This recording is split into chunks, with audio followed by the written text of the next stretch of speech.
Hello students, I'm here to introduce to you subject information technology course. So if the ideas are not presented properly, then decoding is improper and receiver will not understand what the sender is saying or communicating. So based on the types of senders and receivers involved, we can define various types of communication. If you take example of communication between teams, you will see the higher amount of formal communication as compared to informal. See, team here means a professional team. Whenever they will be having a communication, they will communicate in a formal way. And if you take the other way, that is a group of friends are there. So whenever there will be a group of friends or relatives, the type of interaction they will be having is informal. They will not be using formal conversations. The major type of communication will be in informal way. So we have two different types of communications here. One is formal communication, other was informal communication, and there are a lot of differences between formal and informal. A lot of precautions should be there when we are having a formal communication, and basically we do not take much precautions while having a informal communication. So communication is simply the act of transferring information from one place, person or group to another. Every communication involves at least one sender, a message and a receiver. This may sound simple, but communication is actually a very complex subject. So see, the transmission of message from sender to recipient can be affected by a huge range of things. These includes emotions, the cultural situation, the medium used to communicate, and even our locations. The complexity is why good communication skills are considered so desirable by employers around the world. The accurate and effective communication is actually extremely hard. The sender has to know about the recipient. He has to know exactly what the message he needs to convey, and he has to convey in such a perfect way so that the recipient gets exactly what he wants to express to him or her. So as we discussed before, a communication therefore has three parts: the sender, the message and the recipient. The sender encodes the message usually in a mixture of words and non-verbal communication. It is then transmitted in some way. Different methods are there through which he can express his communication to the other person, that is the recipient, example in speech or in writing, and the recipient decodes it. Of course, there may be more than one recipient, and the complexity of communication means that each one may receive a slightly different message. Two people may read very different things into the choice of words or body language. It is also possible that neither of them will have quite the same understanding as the sender. The sender wants to express some other thing and the receiver understands some other thing. It may quite possibly happen. In face-to-face communication, the role of the sender and recipient are not distinct. The two roles will pass back and forwards between two people talking. Both parties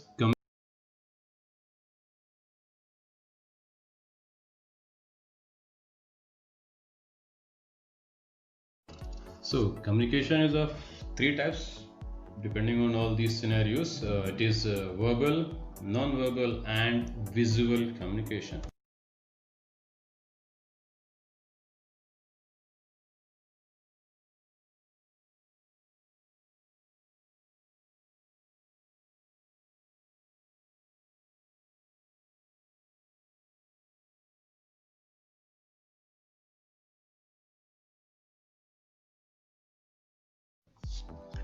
Let's see what is verbal communication. Basically, verbal communication is a type of oral communication where the message is transmitted through the spoken words. Here the sender gives words to his feelings, his thoughts, his ideas and his opinion and express them in the form of speeches, discussions, presentations and conversations. The effectiveness of the verbal communication depends on the tone of the speaker, clarity of his speech, volume, speed, body language, and the quality of words used in conversations. In the case of the verbal communication, the feedback is immediate since there are simultaneous transmissions and receipt of the message by the sender and receiver respectively. The sender must keep his speech tone high and clearly audible to all, and must design the subject matter keeping in target audience in mind. Means he has to design his speech in such a way so that the person to whom he is having interaction may clearly understand what he wants to say. Also, the sender should always cross check with the receiver to ensure that the message is understood in absolutely the same way as it was intended. Means he has to cross check the information which he has given to others whether they receive the same information or not.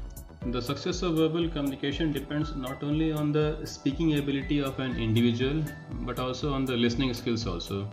How effectively an individual listens to the subject matter decides the effectiveness of the communication. See, it does not depend only on the sender, how he wants or how he is expressing his thoughts. Also depends on the receiver, how he listens to it and how he translates it and how he understands that particular thing. Verbal communication is applicable both in formal also and in informal kind of situations.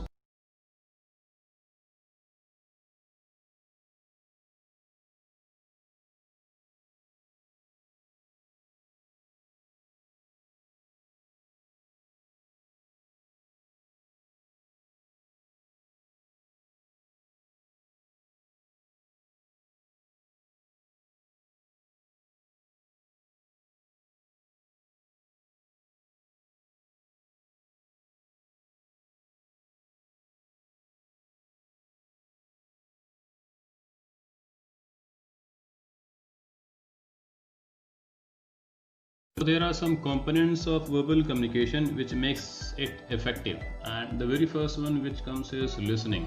It is the most important component. In fact, listening is the key component of our learning process. Second is language competency. Language competence means the ability or knowledge to do something by using language. We use language to do the following things like to speak, to write, and to read what others have written, or to listen to what others are saying. When we do so, we do it to certain standard. We perform, we show concretely and practically that we are able to use the ability or knowledge of language. If the standard of doing something is below expectation according to certain requirements or conditions, then our language performance is regarded as low or below standard. The third is vocabulary. It is basically the uses of suitable words in different contexts. Vocabulary usually develops with age. Serves as a useful and fundamental tool for communication and acquiring knowledge. Acquiring an extensive vocabulary is one of the largest challenges in learning a language. Basically, what happens is we learn vocabulary as we grow. From our experiences, we learn more and more new words which we can use in our communication. Fourth is general awareness. It is our awareness about surrounding, including latest events in the world around. It gives us confidence to communicate with communication. We should be aware of the thing which goes on around us. If we know the events, the happenings which goes around us, and a conversation comes up for that particular event, we can discuss about that particular thing very confidently. First is domain knowledge. Domain knowledge is understanding or ability and information that applies to a specific topic, profession or activity. The term is commonly used to describe the knowledge of experts in a particular area. In many cases, domain knowledge is highly specific. It is the expertise in your chosen area. Whatever area you have selected, you are excellent in it. You should be excellent in it.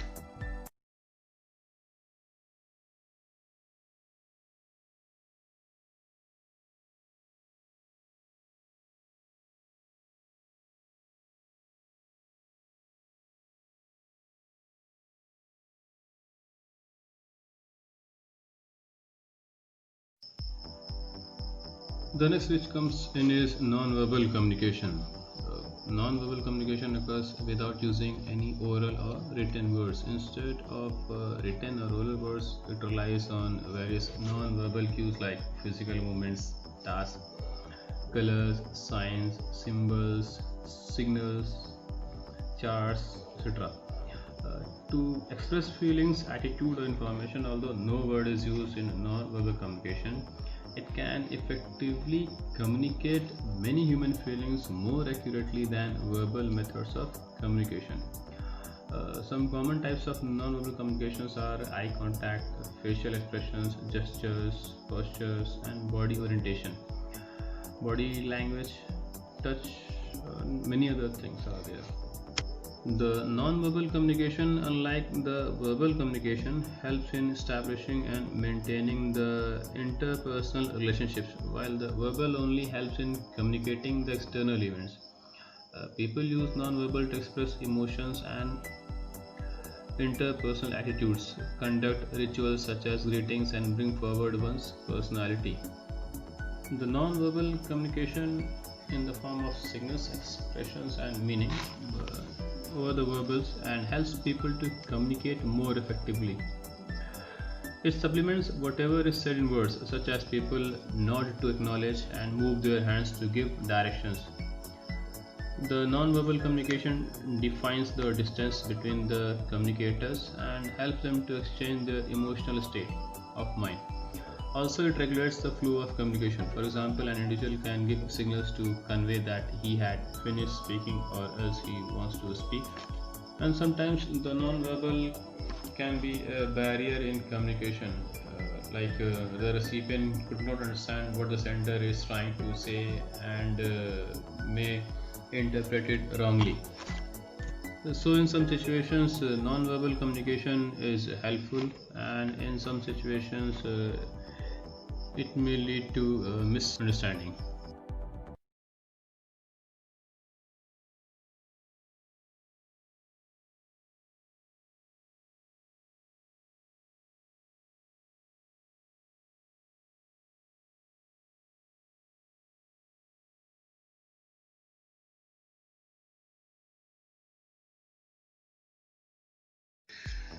So there are various components that make non-verbal communication effective. They are body language, kinesics, proxemics, haptics, paralinguistics, chronemics, chromatics, and olfactics. So let's see what is body language. Body language is the unspoken element of communication that we use to reveal our true feelings and emotions. Our gestures, facial expressions, and posture. When we are able to read these signs, we can use it to our advantage. For example, it can help us to understand the complete message of what someone is trying to say to us, and to enhance our awareness of people's reaction to what we say and do. It is complete mixture of gestures, movements, and postures and tone of voice. We can also use it to adjust our own body language so that we appear more positive, engaging, and approachable. The next is kinesics. It is the interpretation of body motion communication, such as facial expressions and gestures. Non-verbal behavior related to movement of any part of the body or the body as a whole. It is the most familiar type of non-verbal communication, as it includes such areas as gestures, facial expressions, and eye movement. We can express our feelings of joy or sorrow or sadness or tiredness through our facial expressions and eye contact. Then comes proxemics. It deals with the use of space in communication. It focuses not only on the ways individuals orient themselves to other individuals and objects in their immediate physical environment, but also on the perceptual and behavioral impact of these spatial orientations. Basically, proxemics consist in the message people express when, for example, they prefer to sit at the front or at the back of the classroom, or whether they sit near to or far from the head of the table at a meeting. Like you all have observed that the mischief makers dash to the back of the classroom and the more serious students choose a front seat. You must have observed this in class. Then the next is haptics. It is the study of touching and how it is used in communication. Handshakes, holding hands, backslapping, high fives, brushing up against someone, or pats all have some meaning. Touching is the most developed sense at birth and formulates our initial views of the world. Touching can be used to soothe, for amusement during play, for expressing power and maintaining bonds between people, such as with the baby and mother. Touching can carry distinct emotions and also show the intensity of those emotions. So we can communicate with touching also. Then comes paralinguistics. It includes accent, pitch, volume, speech rate, modulation, and fluency. Although paralinguistics was once described as the neglected stepchild in language studies, linguistics and other researchers have recently demonstrated greater interest in the field. The rise in recent decades of non face to face communication through email, text messaging, and social media led to the use of emoticons and a substitute for paralanguage. So it is on how something is said, not what is said. So basically, it is the way in which you express a thing, not the thing which you say. How loud you are, how soft you are, the way you speak to a particular person, the way you communicate, these all things comes in paralinguistics. The next is chronemics. It is a study of how time is used in communication. Time can be used as a communication tool in many ways for expressing punctuality, around waiting and response time, to general principles around time management. For example, in most countries, it would be a norm for a boss to be late for a meeting but not for the subordinates. Going for job interviews, running your startup presentations for investors may also presuppose extra waiting due to power plays as well. Means the other person may make you wait more just to show his power. So time plays also a very important role in communication. Then comes chromatics. It is communication through use of colors of clothing, products, packaging, or gifts. It's an intended or unintended messages when people communicate. Say a number of colors are there which attracts different persons, and a number of colors are there which expresses different types of feelings. Different colors have different impact on persons and scenarios. So basically, it is the study of colors in communication, how we can use colors to improve our communication. The last is olfactics. Olfactics refers to people's sense of smell and how we discuss this topic for its relevance in human communication. To begin with, our sense of smell serves an important biological function. Delicious smells from food facilitates our appetite. Bad or fishy smell keeps us away from rotten food so we will not get sick from eating them. More commonly, smell can be used to speak for someone's social status or living conditions. We as humans like to use smell to test the value of things too, such as cheese, milk, and food in general, perfumes, situations like fires, and even people.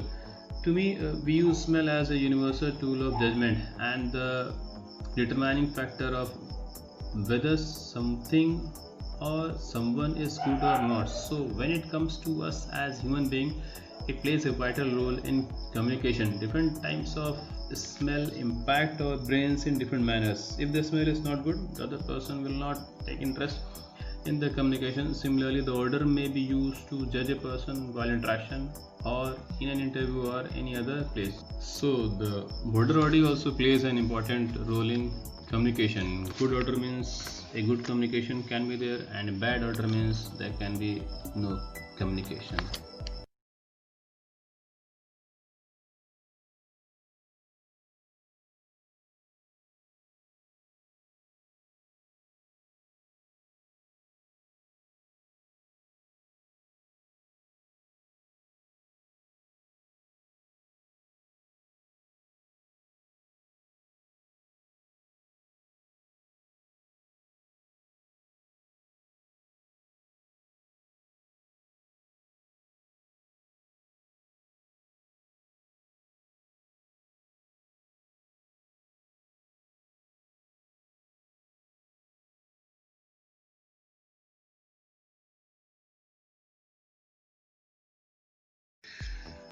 There are various components that make non-verbal communication effective.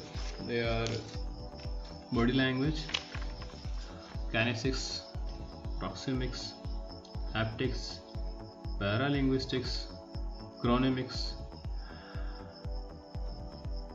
chromatics, and olfactics. So let's see what is body language.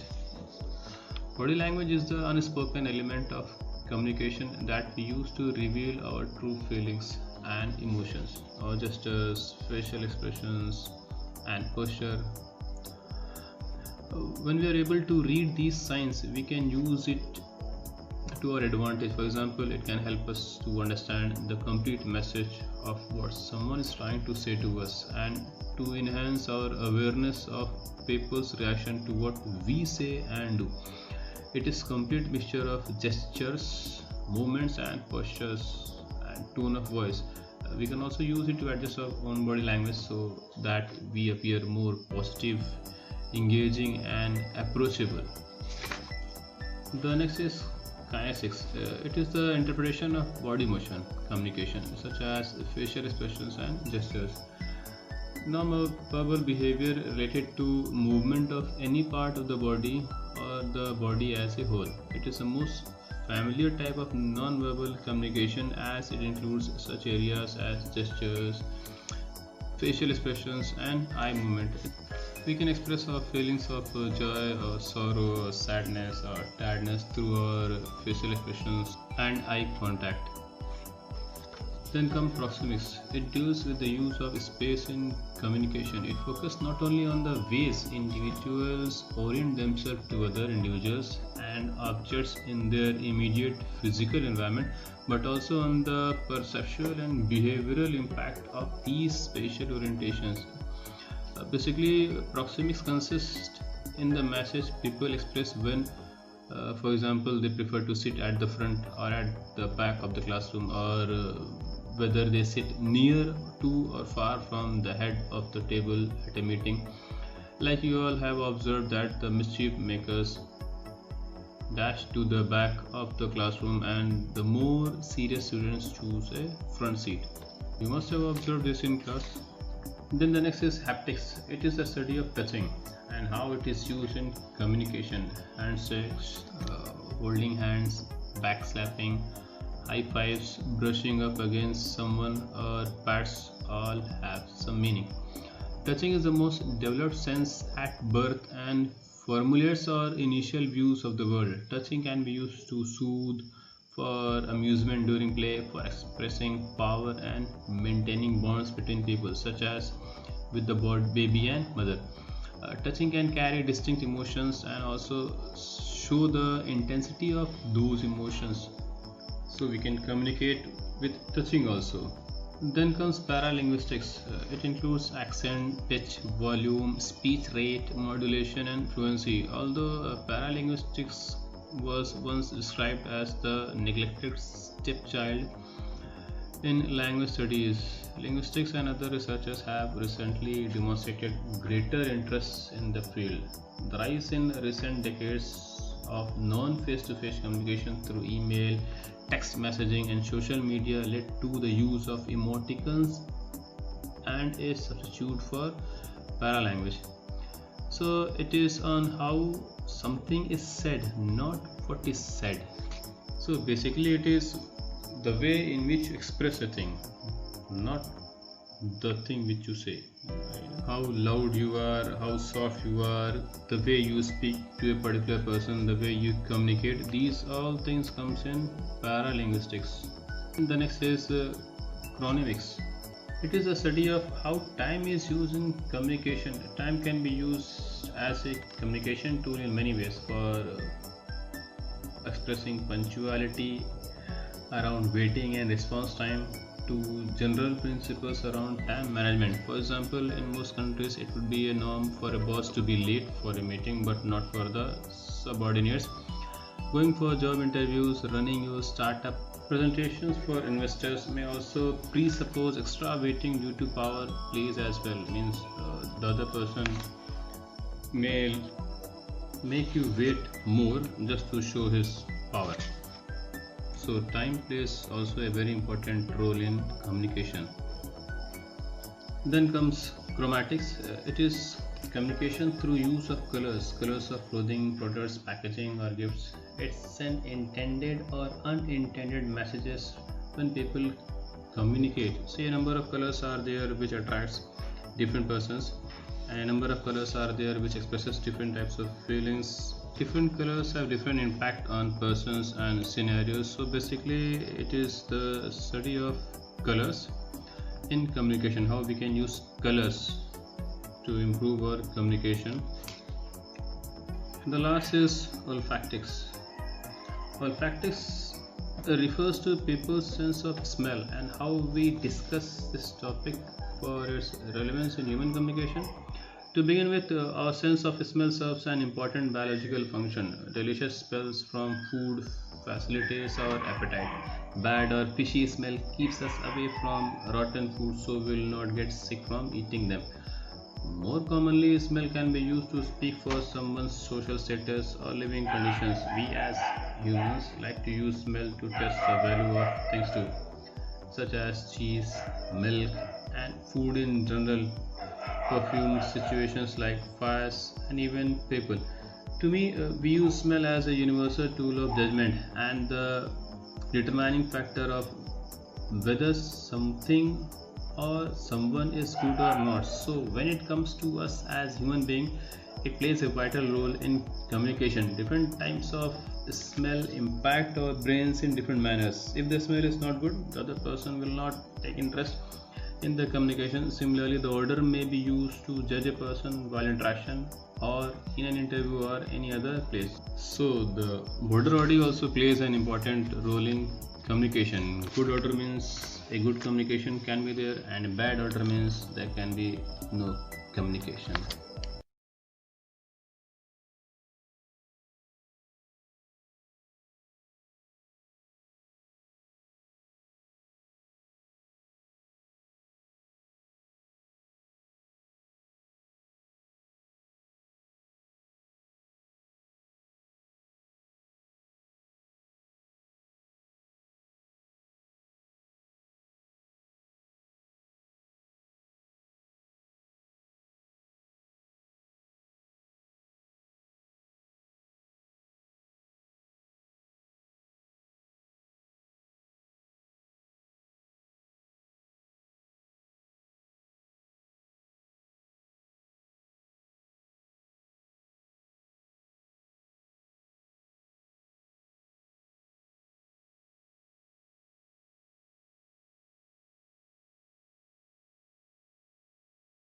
So we have now seen verbal communication, non-verbal communication, and the next is visual communication.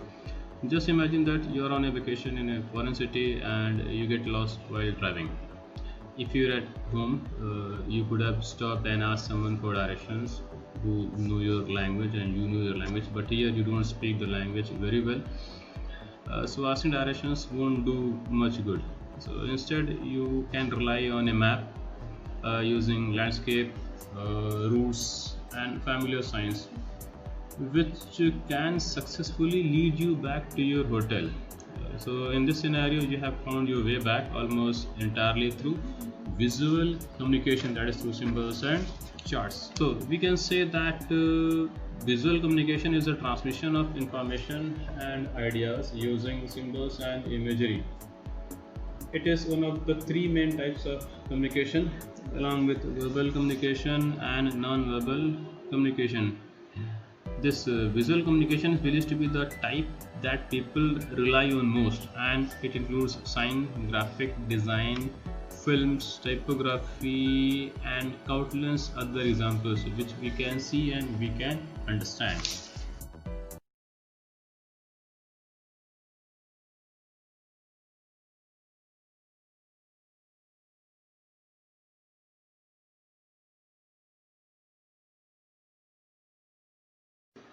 So visual communication has its own advantage. Because of the graphical nature, the participants gets more attention. It's really very easy to follow, as image and graphics helps us understand easily. It gives a very clear idea what that image wants to say. The Participants gets more involved as they have to decode the symbols and graphics by themselves, and sometimes it may be more interesting in decoding the symbols. For the presenters, it is easy to explain as image and graphics gives more emphasis, and the same reason is for the participants or the other persons to understand it easily.